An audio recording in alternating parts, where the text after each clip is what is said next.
चुनाव जीतना एक कला है।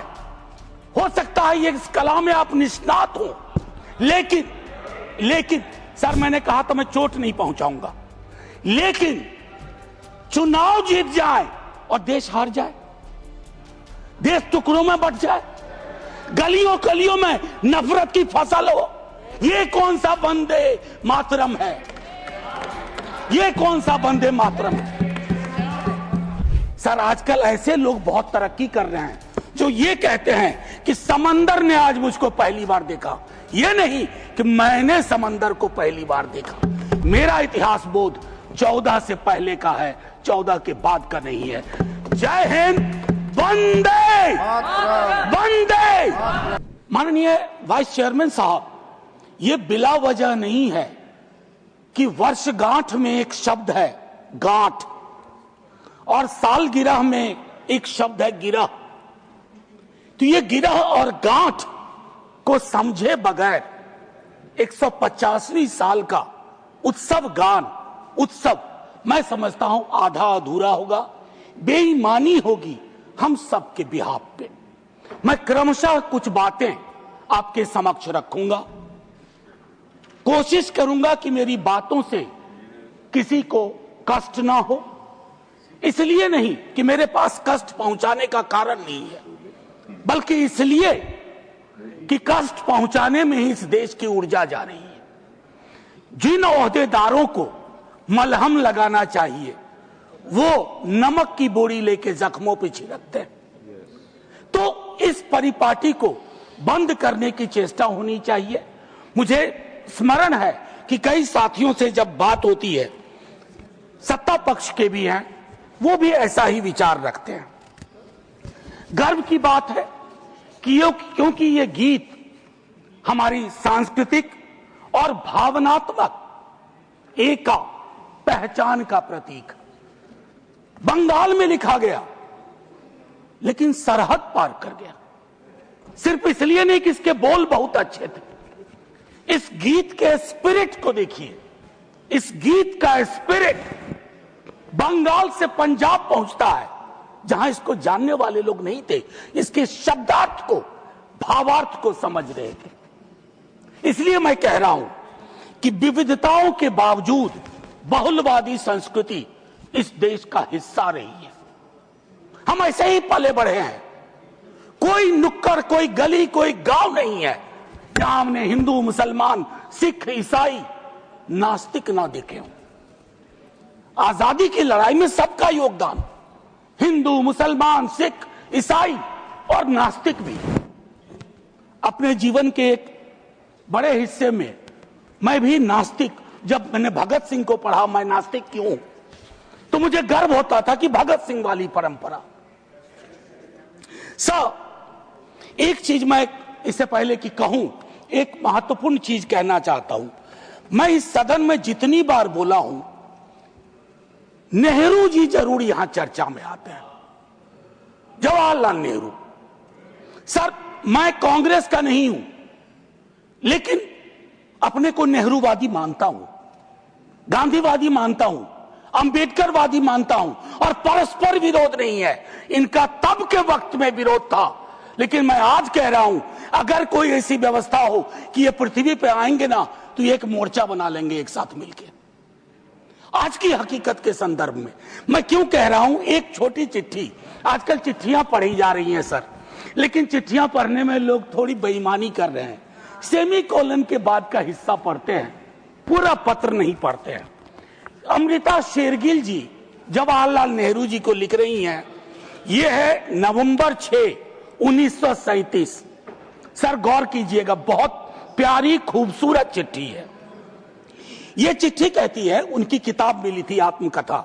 यह चिट्ठी कहती है, my dear Jawahar, as a rule I dislike biographies and autobiographies. They ring false, pomposity or exhibitionism. But I think I like yours. You are able to discard your hello. You are capable of saying, when I saw the sea for the first time. When others would say, when the sea saw me for the first time. Sir आजकल ऐसे लोग बहुत तरक्की कर रहे हैं जो ये कहते हैं कि समंदर ने आज मुझको पहली बार देखा, ये नहीं कि मैंने समंदर को पहली बार देखा। ये एक महत्वपूर्ण चीज है सर।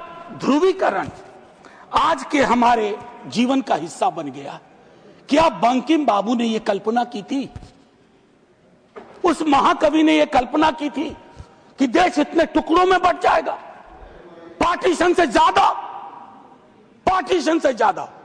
अभी मैंने देखा चंद महीनों पहले इस देश में आई लव महाकाल और आई लव मोहम्मद में जिहाद करवा दिया गया, झगड़ा करवा दिया गया। I can love every God simultaneously, yet I want to remain in peace, in prosperity, seeking justice and getting it.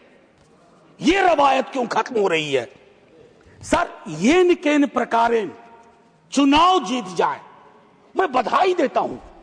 चुनाव जीतना एक कला है, हो सकता है ये इस कला में आप निष्णात हो, लेकिन सर मैंने कहा तो मैं चोट नहीं पहुंचाऊंगा, लेकिन चुनाव जीत जाए और देश हार जाए, देश टुकड़ों में बंट जाए, गलियों गलियों में नफरत की फसल हो, ये कौन सा वंदे मातरम है? ये कौन सा वंदे मातरम है? मैं सिर्फ ये कहना चाहता हूं, चुनाव जीतने की कई पद्धतियां हैं। कुछ पब्लिक को पता है, कुछ अभी नहीं पता है, आने वाले दिनों में पता चल जाएगा, क्योंकि इस मुल्क में कोई सीक्रेट बहुत दिन छुपता नहीं है।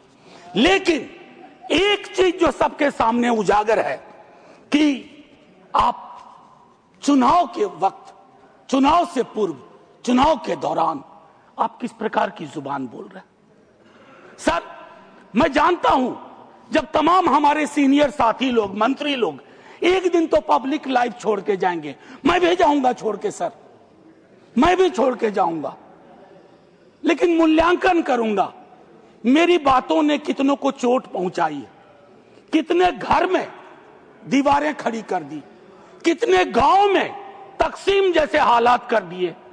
मैं वंदे मातरम के माध्यम से कश्मीर पे बोलूंगा, शाम में मेरी ट्रोलिंग हो जाएगी, मैं नहीं बोलूं क्या? चुप हो जाऊं भय से, डर से? सर 1 मिनट का वक्त दीजिए, मैं ज्यादा वक्त, मेरे दूसरे स्पीकर हैं वो बोलेंगे, बस उसको 1 मिनट का वक्त दीजिए। मेरी बातें अधूरी रह गई हैं, लेकिन ऐसे अवसरों पर अक्सर होता है। सालगिरह जरूर मनाएं, गिरह का ध्यान रखें, वर्षगांठ जरूर मनाएं, गांठों का ध्यान रखें, और अगर वो न कर पाए तो इतना जरूर करें, इन महापुरुषों को, इनकी रचना को अपनी राजनीति का अवसर न बनाए, औजार न बनाए।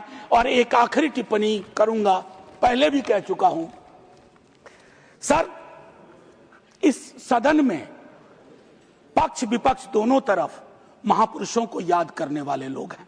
सर 30 सेकंड और दे दीजिए, न जाने उस कुर्सी में क्या है जो बैठता है, जो बैठते हैं। सर बस 30 सेकंड दे दीजिए, मैं 30 सेकंड मांग रहा हूं। प्लीज मैं सिर्फ इतना कहना चाहता हूं, मैंने पहले भी कहा, प्रधानमंत्री जी को एक्चुअली बीजेपी के लोगों को नेहरू का धन्यवाद करना चाहिए। वो पॉलिटिकल लाइफ जैकेट की तरह इस्तेमाल किए जाते हैं। Nehru ji political life jacket.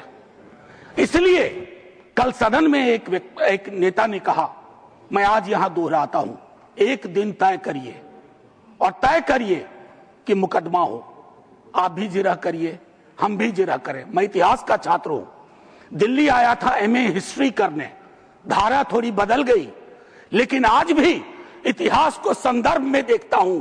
1937, 1905, 1915 की बातें पढ़ूंगा तो पूरा पैराग्राफ पढ़ूंगा, सेमीकोलन के बाद नहीं पढ़ूंगा। और मेरा इतिहास बोध 14 से पहले का है, 14 के बाद का नहीं है।